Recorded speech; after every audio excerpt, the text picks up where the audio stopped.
अस्सलाम वालेकुम। Saving disease teeth is not an easy task और स्पेशलाइज्ड किस्म के procedures like root canal treatment उसमें हमें करना पड़ता है कि अगर जो हमारे टीथ हैं वो इरिवर्सिबल पाइटिस या किसी और डिजीज़ की वजह से जो भी जिसकी वजह से रूट कैनाल्स के अंदर जो ब्लड वेसल्स हैं नर्व्स हैं उनमें इन्फेक्शन चला गया तो हम उसको सेव करते हैं। तो रूट कैनाल ट्रीटमेंट एक कॉम्प्लेक्स प्रोसीजर है और इसको मास्टर करने के लिए स्पेशल ट्रेनिंग की ज़रूरत है, स्पेशल इक्विपमेंट की ज़रूरत है, स्पेशल इंस्ट्रूमेंट्स की ज़रूरत है जिनके थ्रू फिर रूट कैनाल की जाती है, अंदर से रूट्स को साफ़ किया जाता है, उनके कैनाल्स को साफ़ करके उनको फिलिंग्स की जाती हैं जिसको हम ऑब्चुरेशन कहते हैं। तो जब यंग क्लिनिशियंस जैसे कि PGRs, house officers, even general dentist जो हैं वो ये प्रोसीजर परफॉर्म करते हैं और इसको बिल्कुल वो 100% श्योर करते हैं कि जो जो इसके पैरामीटर्स हैं उनको वो फुलफ़िल करें। जैसे कि रूट कैनाल्स की जो फिलिंग है वो 3 डायमेंशनल करने की कोशिश करते हैं और अंडर ऑब्चुरेशन या ओवर ऑब्चुरेशन को अवॉइड करते हैं। अप टू द मार्क उसकी फिलिंग की जाती है रूट्स की, रूट कैनाल्स की, और फिर उसके ऊपर एक अच्छी सी कोरोनल फिलिंग भी कर दी जाती है, उसको सील कर दिया जाता है। तो फिर भी क्या होता है कि जब हम रेडियोग्राफ में असेस भी कर लेते हैं कि रूट कैनाल बिल्कुल ठीक है, तो कुछ दिनों के बाद पेशेंट प्रेजेंट करते हैं रूट कैनाल फेलियर के साथ। उनमें पेन की कंप्लेंट आती है या और कोई कंप्लेंट्स हैं। तो तब ये असेस करना काफ़ी डिफ़िकल्ट हो जाता है कि क्या रीज़न है कि रूट कैनाल फेलियर हो चुका है। तो आज मैं ये डिस्कस करना चाहता हूँ ताकि जो हमारे यंग क्लिनिशियंस हैं या हमारे स्टूडेंट्स हैं या ओवरऑल जो भी जनरल डेंटिस्ट को परफॉर्म करें रूट कैनाल ट्रीटमेंट को, उनको थोड़ा सा आइडिया हो सके कि हो सकता है कि वो चीज़ नहीं कर रहे जिसकी वजह से रूट कैनाल फेलियर की तरफ जा रहे हैं। तो आज मैं डिस्कस कर रहा हूँ the most common non endodontic cause कहें या causes of root canal treatment failure. तो जब भी आप देखें कि टूथ का स्ट्रक्चर है, रूट्स हैं, उसके इर्द गिर्द एल्वियोलर बोन है, सॉकेट बोन है, वहाँ पर पेरिडोन्शियम है, गम्स हैं, टिश्यूज़ हैं, तो उनका भी एक कनेक्शन है हमारी रूट्स के साथ और उनके कनेक्शन है रूट कैनाल्स तक भी है कुछ चैनल्स के थ्रू, जैसे कि एक्सेसरी फोरामिना है, लेटरल फोरामिना है, और भी जो चैनल्स हैं डेंटिनल टिब्यूल्स हैं, तो उनके थ्रू भी उनका कनेक्शन है। तो मोस्टली क्या होता है कि जब प्रेजेंट करता है पेशेंट विद एंडोडोंटिक प्रॉब्लम तो उसको डायग्नोसिस किया जाता है एंडोडोंटिक और फिर उसमें रूट कैनाल ट्रीटमेंट परफॉर्म कर दी जाती है। लेकिन पेरिडोंटल जो इशू है अगर वो साथ में है तो उसको मोस्टली ओवरलुक कर दिया जाता है कि अगर कोई गम थेरेपी की नीड है या लोकल ड्रग डिलीवरी की नीड है, रूट प्लानिंग की ज़रूरत है या और भी कोई जो पेरिडोंटल ट्रीटमेंट है उसकी ज़रूरत है, तो उसको अक्सर ही अवॉइड किया जाता है, अनइंटेंशनली किया जाता है क्योंकि वो उसको ओवरलुक कर रहे होते हैं। तो ये चीज़ बहुत इंपॉर्टेंट है कि अगर आपके पास पेशेंट प्रेजेंट किया है और उसमें एंडोडोंटिक प्रॉब्लम है, रूट कैनाल की इंडिकेशन है, तो आपने साथ साथ क्या करना है, अगर आपने स्टार्ट कर भी दिए रूट कैनाल, आप उस तरफ जा रहे हैं, उसमें ड्रेसिंग प्लेस कर रहे हैं, उसको क्लीन कर रहे हैं रूट कैनाल्स को, तो साथ में आपने क्या करना है कि आपने स्केलिंग, रूट प्लानिंग, गम थेरेपी, जिंजावल क्यूरेटाज, जो भी उसकी रिक्वायरमेंट है वो साथ आपने परफॉर्म करनी बहुत ज़रूरी है। ये सबसे कॉमन कॉज हो जाती है नॉन एंडोडोंटिक आपकी ट्रीटमेंट फेलियर की, और पेशेंट प्रेजेंट करता है पेन के साथ और अल्टीमेटली आपको टूथ को रिमूव करना पड़ जाता है और आप उसको सेव नहीं कर पाते।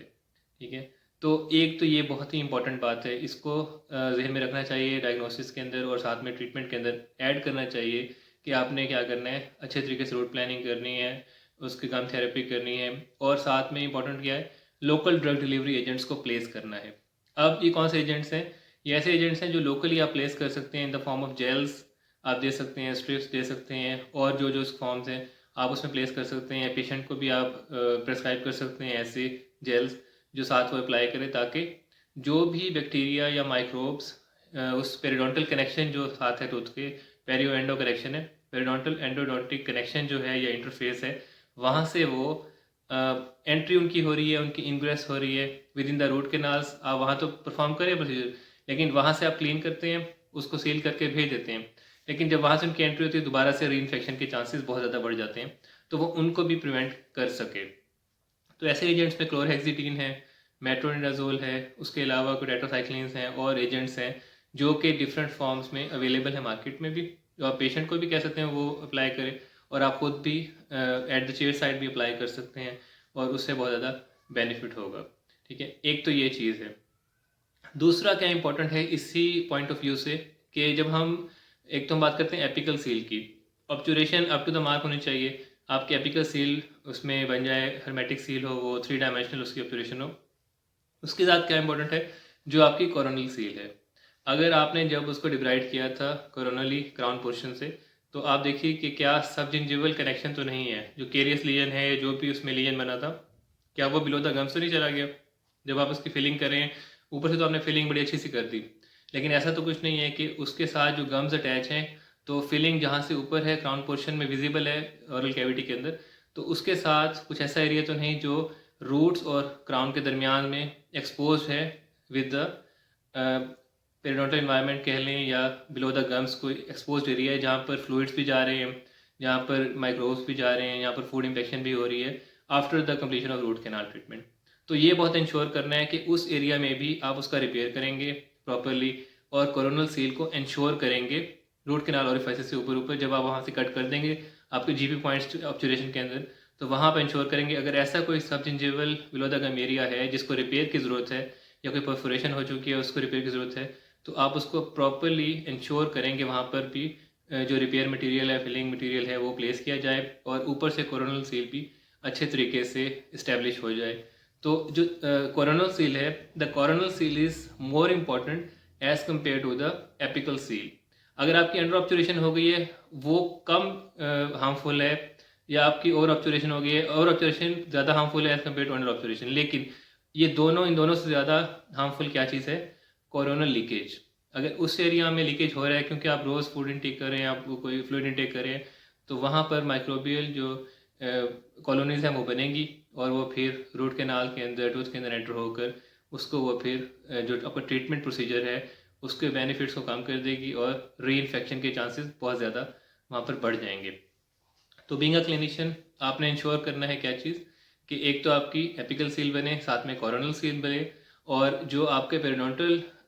जो अपरेटस है, जो एल्वेलर बोन है, जो सॉकेट बोन है, जो गम्स हैं, उनकी हेल्थ को भी आप इंश्योर करेंगे, और उसके लिए प्रोसीजर्स डिफरेंट साथ में करेंगे, ताकि आपकी रूट कैनाल ट्रीटमेंट प्रोसीजर जो है वो ज़्यादा देर तक चले, 10 साल, 15 साल, 20 साल, 25 साल वो निकाले, फिर उसके ऊपर आप जो भी प्रोसीजर आपने क्राउनिंग करनी है, कोई ब्रिज लगाना है, वो भी, उसकी भी जो ड्यूरेशन है वो मज़ीद बढ़ जाएगी। तो होगा क्या कि आपके एक्सपेंसेस जो आपके इक्विपमेंट के हैं, इंस्ट्रूमेंट के, सब चीज़ों के हैं, आपका टाइम, आपकी स्किल, आपकी एक्सपर्टीज़, वो भी फ्रूटफुल होगी, और इसके साथ साथ पेशेंट का जो है, पेशेंट ने जो मल्टीपल विजिट्स करने हैं, पेशेंट का टाइम, पेशेंट के एक्सपेंसेस, पेशेंट का जो भी उसमें उसने इन्वेस्ट किया है वो भी फ्रूटफुल रहेगा, और साथ में टूथ फंक्शनल भी रहेगा, खाने पीने में भी उनको फ़ायदा होगा। तो कोशिश करनी है कि अपने भी बेनिफिट के लिए और पेशेंट के ज़्यादा बेनिफिट के लिए, और उनको आप मतलब ज़ाहिर है आप उसको हेल्थ हेल्थ प्रोवाइड करें ना, उसके लिए आप ये सब चीज़ों को जहन में रखें जब भी आप स्टार्ट करें रूट कैनाल ट्रीटमेंट। तो उसके लिए हर चीज़ को, एनवायरनमेंट को देखिए। उम्मीद है कि आपको इससे कुछ बेनिफिट होगा। अगर आप इसको समझते हैं कि ये बेनिफिशियल है तो इसको दोस्तों के साथ शेयर भी कीजिएगा, और उसमें कमेंट्स करें। अगर आप इसमें कुछ मज़ीद पूछना चाहते हैं या कुछ हमें बताना चाहते हैं तो ज़रूर कमेंट कीजिएगा। Thank you very much.